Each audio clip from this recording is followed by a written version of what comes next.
Goeiemiddag almal, my naam is Evie Elliot. Dit is op my eerste besoek hier saam met die boere. Ek het 'n lang storie, maar ek gaan nie lang maak nie, oor almal se stories is kort, maar ek wil by Johan begin.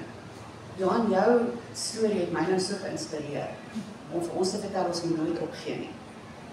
Want vanmiddag staan julle of sit julle en kyk na 'n vrou wat letterlik alles verloor het.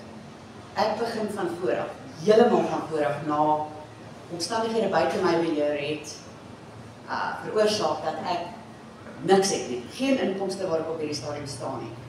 Met die besighede wat ons gehad het, het ek 1-2000 liter belsertjie oorgehou en nie eers 'n bakkie nie. So ek wil daai belser so vinnig as moontlik op die pad kry. Ek is in die proses om te kyk of ek 'n bakkie goedkoop kan kry met geen inkomste nie. Maar daar kom jou storie in. Dit is nie van opgee nie. Dit is nie van opkrul in 'n botteltjie en sê die lewe het my ingehaal. Jy staan op, jy veg en jy gaan voor. En dis die boer in my wat vandag praat. So dis wat ek doen. Ek het 'n 2000 liter belsertjie wat nog nie hardloop nie, maar hy gaan.